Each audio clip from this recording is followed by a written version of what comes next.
Les doy la bienvenida a la asignatura de Técnicas Kinésicas 2 de la carrera de Kinesiología de la Universidad Nacional Arturo Jauretche. Soy la licenciada Eugenia Pantano, la coordinadora de la materia, y vamos a recorrer por medio de unidades distintos temas que vamos a ver durante el año.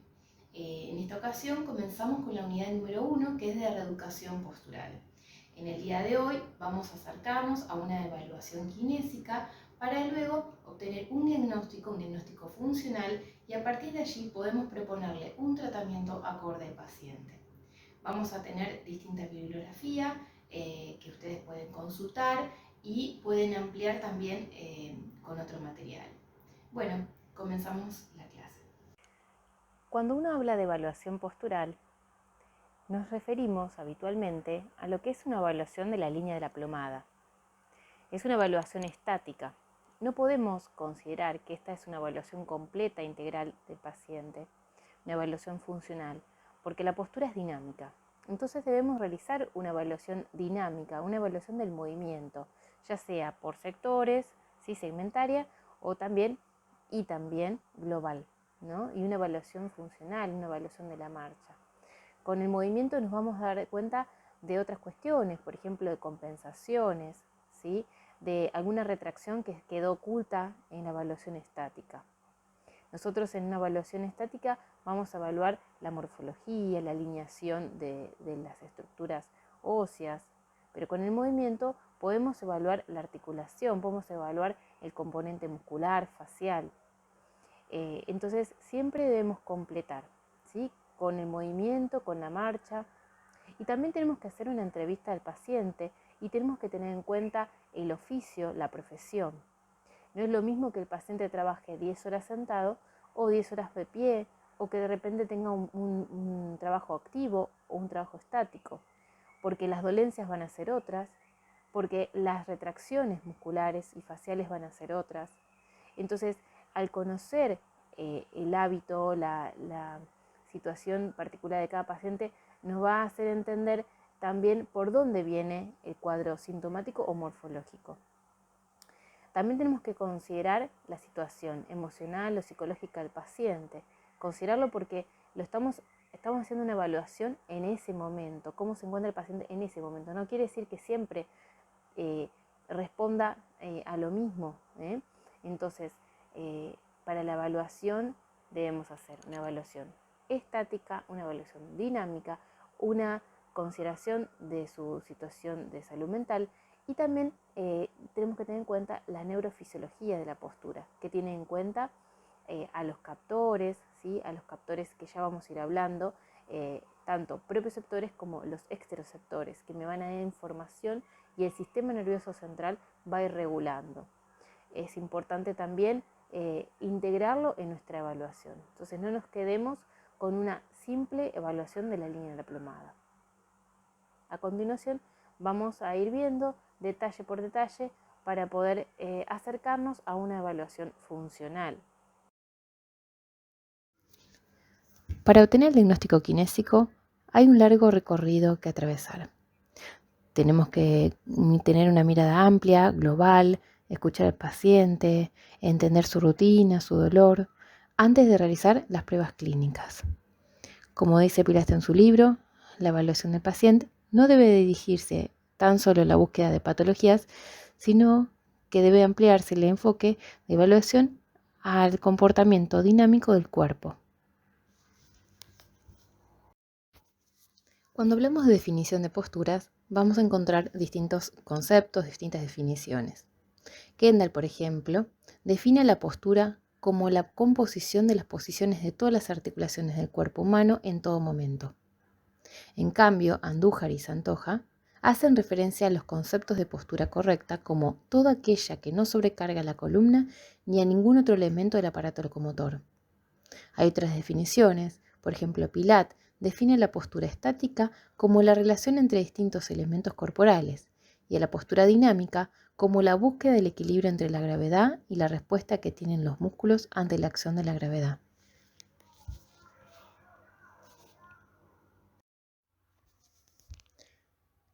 Vamos adoptando diversas posturas según nuestro estado de ánimo, necesidades de adaptarnos a un espacio físico, social, según donde estemos o con quién nos encontremos.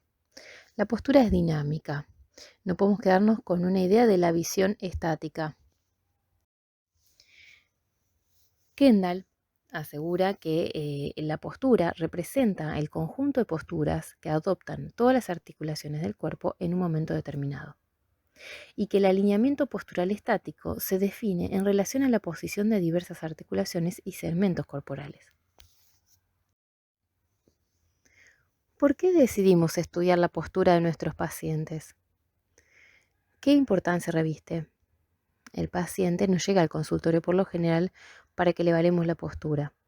El paciente consulta porque tiene un dolor musculoesquelético, por ejemplo, o dolor articular, o cefaleas, o tuvo una lesión en el campo de juegos. En el caso del paciente que concurre una tendinitis de dedo, por ejemplo, debemos evaluar la postura laboral. Tenemos que estudiar la ergonomía. Si no realizamos una modificación de los hábitos, no lograremos una modificación real de la estructura. No alcanza con aplicarle fisioterapia y terapia manual. Necesitamos cambiarle la postura del paciente, modificar los hábitos. Por eso es importante la información y la higiene postural, ¿no? La quinefilaxia.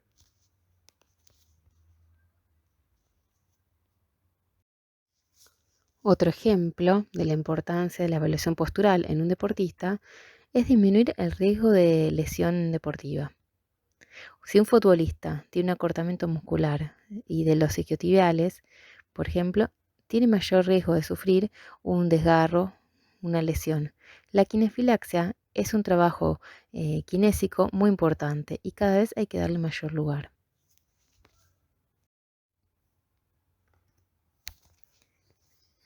El hombre de pie se encuentra en desequilibrio anterior. Se debe a que a nivel cefálico la línea de la gravedad pasa por el agujero occipital y reparte el peso entre la cabeza 2/3 adelante y el tercio por detrás. Esto explica el desequilibrio anterior. A nivel plantar, la línea de la gravedad pasa por delante del tobillo y también da una resultante de desequilibrio anterior. Esto trae, por un lado, mayor beneficio porque nos va a ayudar a desplazarnos hacia anterior, por ejemplo, para marcha. Pero hay una necesidad, digamos, de recuperar el equilibrio y de tener estructuras que me puedan sostener y afirmar y que el cuerpo no se vaya hacia anterior. Necesitamos tener estructuras que aseguren este desequilibrio. Entonces Busquets lo que dice es que debemos encontrar estructuras conjuntivas anatómicamente importantes desde la cabeza a los pies en el plano posterior para estabilizarnos. Ahí es donde surge el concepto de cadena estática posterior, que son estructuras pasivas, sin gasto energéticos, que nos van a asegurar, digamos, una firmeza, una estabilidad, sin requerimiento de gasto energético. Entonces, tenemos la cadena estática posterior, habla Busquets sobre esta cadena de tejido conectivo que nos va a asegurar el poco gasto o cero gasto energético para mantenernos de pie, ¿no? Y está conformada por el ligamento cervical posterior, distintas aponeurosis en la zona dorsal y lumbar. En la profundidad cuenta con el ligamento sacroesciático mayor y menor, vaina del piramidal, las vainas de obturador interno y externo, y superficialmente con la aponeurosis glútea, la aponeurosis del tensor de fascia lata, de la cintilla misiat, y las vainas de compartimento externo en la pierna, del peroné, vainas de los peroneos, aponeurosis interósea, plantar delgado y aponeurosis plantar. También contamos con un apoyo anterior, una fuerza de presiones anterior que nos van a asegurar la posición bípeda, que nos van a asegurar al no enrollamiento. Este componente es el apoyo hidráulico y neumático. que lo va a garantizar el diafragma con su parte muscular y su parte de tejido conectivo, que está en la mitad del cuerpo y que va a garantizar un apoyo hidráulico a nivel abdominal y un apoyo neumático a nivel torácico.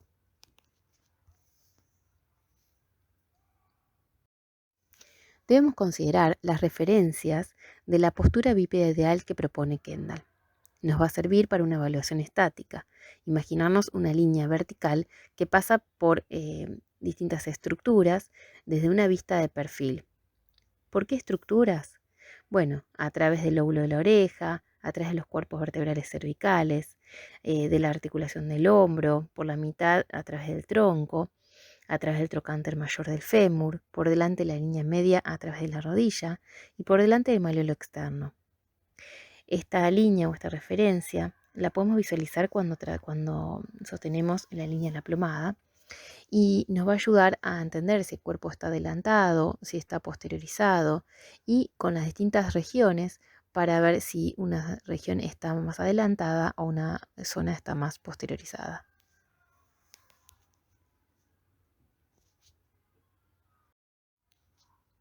Con respecto a la postura bípeda ideal de la vista posterior, vamos a ubicar la línea de la plomada a través de la vértebra apófice espinosa de la vértebra C7 y de allí vamos a ver cómo cae a través de la línea interglútea, parte media de las rodillas y parte media de los talones. El eje de gravedad debe caer en la base de sustentación, en el centro, entre ambos pies. Cuando cae por fuera, o hacia anterior, o hacia uno de los laterales, o más hacia los talones, me está hablando que hay un desequilibrio en la morfología y que va a haber un mayor gasto energético para soportar el equilibrio del cuerpo. Este desequilibrio me puede estar generando alguna sintomatología o algún sobreesfuerzo o un aumento de carga. Por ejemplo, si este eje está lateralizado porque el paciente tiene una escoliosis y hay un desequilibrio coronal, el peso del cuerpo cae sobre uno de los lados, puede ser hacia el derecho, por ejemplo, entonces va a sobrecargar la cadera, la rodilla de ese lado. Entonces, con el tiempo puede el paciente referir algún síntoma en alguna de las articulaciones de la extremidad. Entonces, es necesario considerar el centro de la gravedad, el balance y el equilibrio. El mantenimiento de la postura debe ser económico y confortable. Hay que evaluar al paciente si es que tiene una postura cómoda, en equilibrio, si hay un mayor gasto de equilibrio para sostener la posición bípeda. En esta imagen que visualizamos, observamos a una señora en el cual está utilizando una ayuda marcha para poder compensar este desequilibrio anterior. Se ve un dorso curvo importante, con una cabeza adelantada y un deseje sagital. Este desequilibrio hace que la cadena posterior, los músculos lumbares y la fascia estén en desequilibrio y en tensión constante para poder soportar y sostener esa posición bípeda, con la ayuda de marcha que lo está pudiendo conseguir. Nosotros tenemos que completar esta evaluación estática con una evaluación dinámica y ver cuánta compensación realiza el paciente para poder soportar esta posición bípeda. A largo plazo o a corto plazo, porque no conocemos a esta señora, puede estar generando sintomatología, ya sea a nivel lumbar, por este esfuerzo y este gasto energético constante, o a nivel dorsal, por esa caída que se observa de la columna hacia anterior, la columna cervical, por esa compresión suboccipital, por el esfuerzo de mantener esa mirada horizontal, esa cervical alta que está comprimida, ¿no? Que puede llegar a generar sintomatología alta, ya veremos, ¿no? Más adelante. Entonces puede manifestarse como dolores de cabeza, hasta cefaleas, mareos. Así que una evaluación postural debe servirme tanto para considerar lo que es la morfología como para considerar la sintomatología. Con la evaluación postural podemos conocer más al paciente y así luego proponer un tratamiento acorde.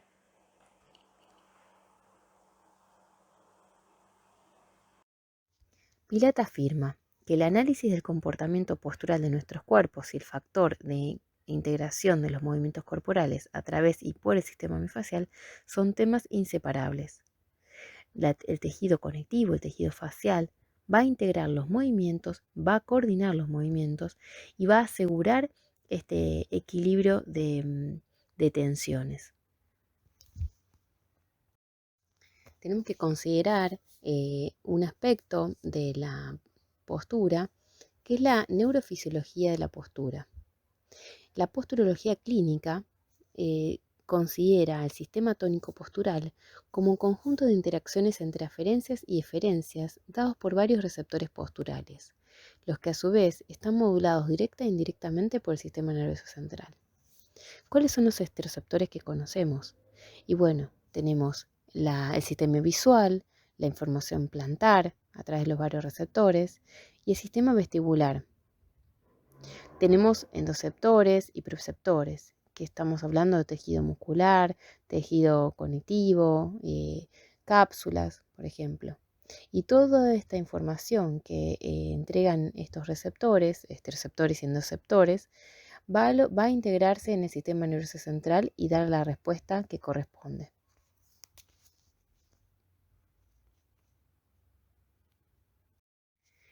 ¿Qué importancia reviste la posturología clínica?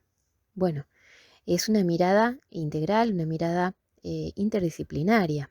Acá, tenemos distintos profesionales que estudian este campo. Por ejemplo, tenemos los oftalmólogos, los ortópticos, técnicos en ortóptica, me refiero. Tenemos los ortopedistas, los kinesiólogos, los odontólogos. Hay asociaciones que se dedican al estudio de la posturología clínica. Entonces, cada área va a evaluar al órgano que esté afectado o para una evaluación, y entonces va a determinar si algún componente está alterando a la postura.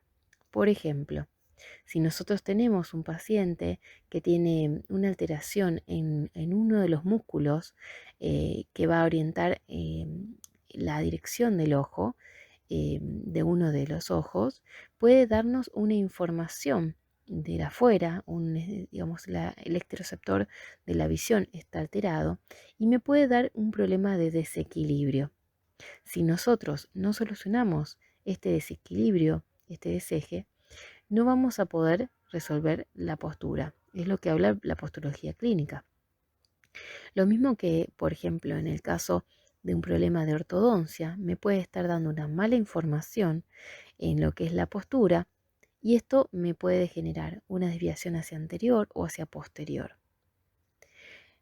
Así podemos dar otros ejemplos, como ser el problema de la mala información de los esteroceptores de la planta del pie o de los propioceptores de la planta del pie. Una mala información, ¿sí? Porque hay algo que está generando una mala información de estos receptores, va a llegar al sistema nervioso central y lo va a responder de una forma inadecuada en la postura. Entonces debemos hacer una evaluación correcta. Para ello necesitamos, si es necesario, hacer una derivación al área que corresponda.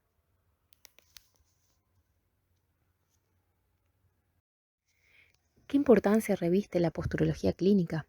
Bueno, es una mirada integral, una mirada interdisciplinaria. Acá, tenemos distintos profesionales que estudian este campo. Por ejemplo, tenemos los oftalmólogos, los ortópticos, técnicos en ortóptica, me refiero. Tenemos los ortopedistas, los kinesiólogos, los odontólogos. Hay asociaciones que se dedican al estudio de la posturología clínica. Entonces, cada área va a evaluar al órgano que esté afectado o para una evaluación, y entonces va a determinar si algún componente está alterando a la postura. Por ejemplo, Si nosotros tenemos un paciente que tiene una alteración en uno de los músculos que va a orientar la dirección del ojo, de uno de los ojos, puede darnos una información de afuera, digamos, el electroreceptor de la visión está alterado y me puede dar un problema de desequilibrio. Si nosotros no solucionamos este desequilibrio, este deseje, no vamos a poder resolver la postura. Es lo que habla la posturología clínica. Lo mismo que, por ejemplo, en el caso de un problema de ortodoncia, me puede estar dando una mala información en lo que es la postura y esto me puede generar una desviación hacia anterior o hacia posterior. Así podemos dar otros ejemplos, como ser el problema de la mala información de los esteroceptores de la planta del pie o de los propioceptores de la planta del pie. Una mala información, ¿sí? Porque hay algo que está generando una mala información de estos receptores, va a llegar al sistema nervioso central y lo va a responder de una forma inadecuada en la postura. Entonces debemos hacer una evaluación correcta. Para ello necesitamos, si es necesario, hacer una derivación al área que corresponda.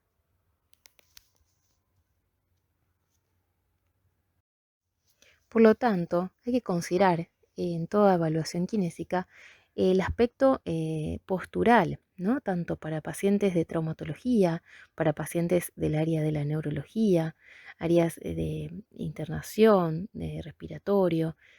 Tenemos que tener una mirada global del cuerpo, entendiendo que las distintas estructuras se relacionan, estructuras faciales, musculares.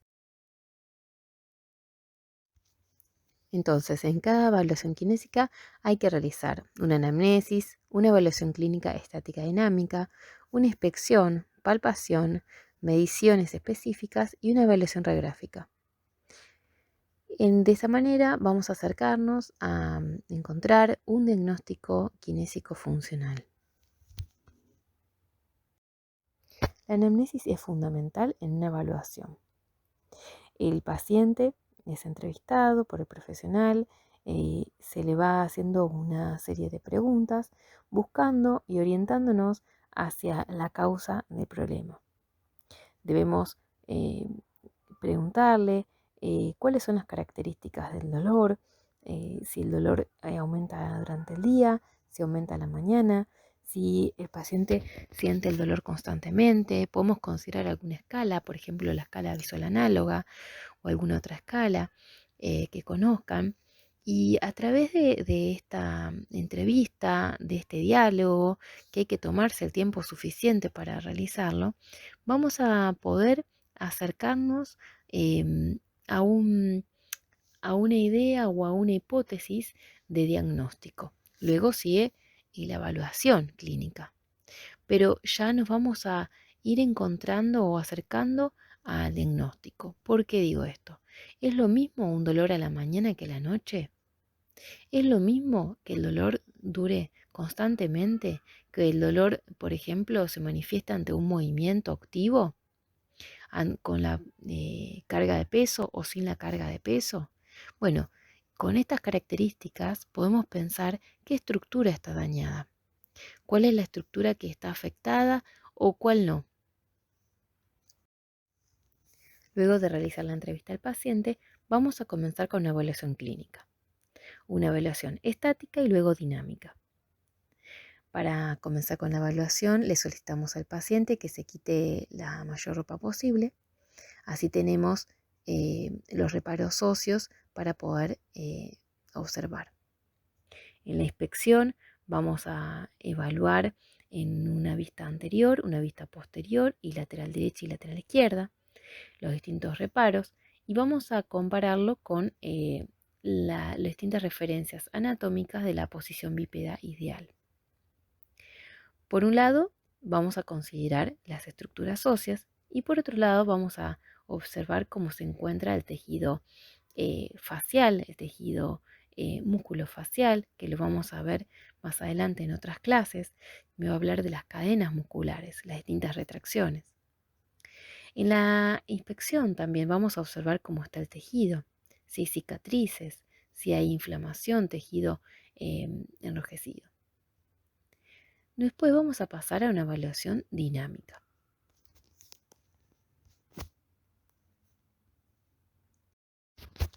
La evaluación clínica consiste en solicitarle al paciente distintos movimientos activos. Se lo vamos a solicitar según regiones y la movilidad global. Esta última nos referimos a la movilidad de todo el cuerpo hacia la flexión, hacia la extensión, a la inclinación hacia ambos lados y rotación hacia ambos lados. En el práctico vamos a poder terminar con prácticas entre compañeros y vamos a observar si se encuentran zonas de quiebre, zonas planas. Esto me está hablando de la posibilidad de retracciones, posibilidad de limitación de hipomovilidad o hipermovilidad articular. También vamos a solicitarle al paciente movilidad activa de regiones, de la región cervical, dorsal, lumbar. Si hay limitación en la movilidad, cómo se encuentra el rango articular. Y luego vamos a realizar una evaluación de la marcha, una evaluación funcional. ¿Qué vamos a observar en la marcha? Bueno, por ejemplo, la longitud del paso, el ritmo, la velocidad, si compensa, si rota la pelvis. Y vamos a observar si tenemos alguna dificultad de un lado o del otro y la comparación.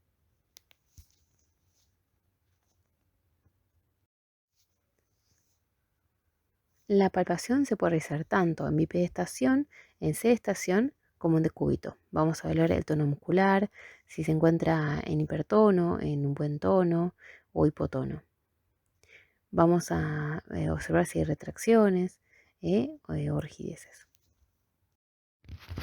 Tenemos distintos instrumentos de medición: el inclinómetro, el escoliómetro, cinta métrica, transportador, escuadra y el goniómetro. Vamos a realizar la medición de distancia en índice piso. Esto significa que vamos a tomar cuánta distancia hay entre el dedo índice y el piso. Nos va a orientar esta prueba cómo es la flexibilidad general del paciente, la flexibilidad posterior.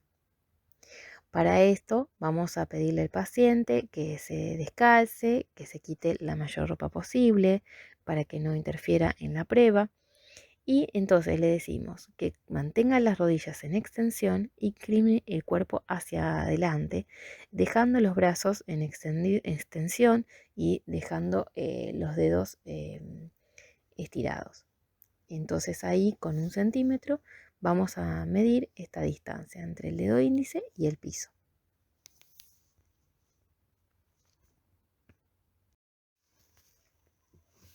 Para realizar la medición de la flexibilidad lumbosacra, vamos a utilizar como instrumento de medición el inclinómetro. Le solicitamos al paciente que se quite la remera y las zapatillas o el calzado.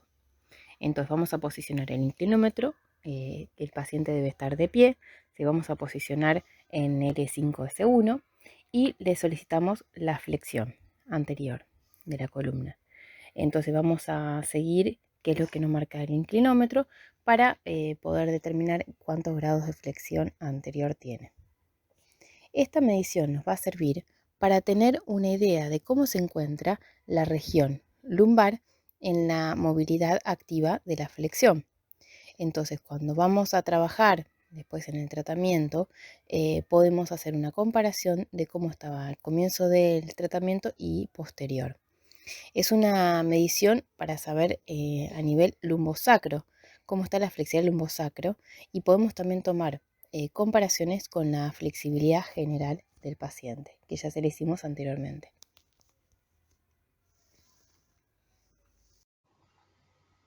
Podemos hacer un test muy sencillo llamado test de Adams. Para realizarlo, el joven debe estar de pie y descalzo.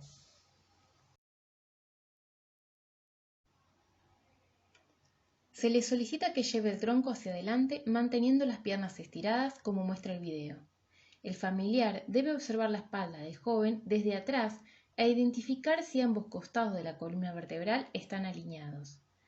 Para esto se puede utilizar una regla y ver si la misma se mantiene en una línea horizontal. Si esto no ocurre, un lado está más alto que el otro.